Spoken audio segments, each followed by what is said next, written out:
En juillet 2020, en pleine crise du Covid-19, Roselyne Bachelot intégrait le gouvernement de Jean Castex pendant le premier quinquennat d'Emmanuel Macron comme ministre de la Culture. Elle a depuis quitté la politique et s'exprime sur ses privilèges d'ancienne ministre.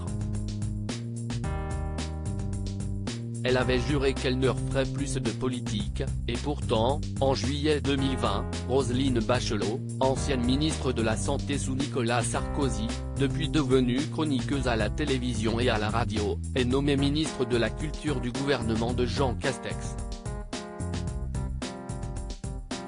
Si sa nomination ne survivra pas au second quinquennat d'Emmanuel Macron, elle a depuis repris son poste dans les grosses têtes. En plus de ses activités télévisuelles, l'ex-femme politique née ne garde pas moins quelques privilèges, sans pour autant en abuser. J'ai la chance dans ma vie d'avoir un vrai métier, explique Roselyne Bachelot dans le podcast de Chavannes cherche copain, porté par Christophe de Chavannes, actuellement chroniqueur dans Quelle époque. Sur France 2, Roselyne Bachelot a expliqué qu'elle payait ses places, notamment d'opéra, dont elle est une fan absolue. « Moi je paye mes places aussi, hein », lance-t-elle, avouant néanmoins qu'elle continue à être régulièrement invitée à des spectacles, pièces de théâtre et avant-premières de films.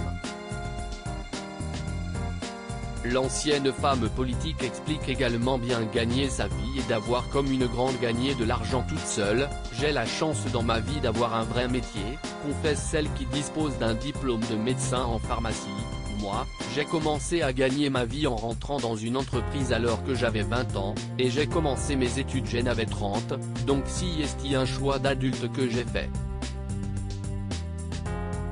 Roselyne Bachelot trouve Emmanuel Macron trop différent depuis qu'elle n'est plus au gouvernement. Roselyne Bachelot a donc repris ses anciennes activités dans le milieu des médias, tout en conservant néanmoins de fins avis politiques.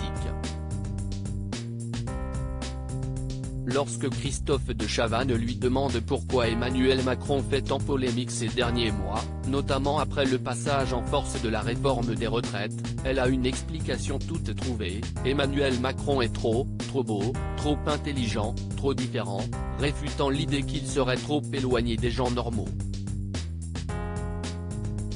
Nul doute qu'il appréciera le soutien dans cette période de tempête politique. À lire aussi, on se délecte de l'identité des personnes qui sont impliquées. L'analyse de Roselyne Bachelot sur l'affaire Pierre Palmade divise les internautes.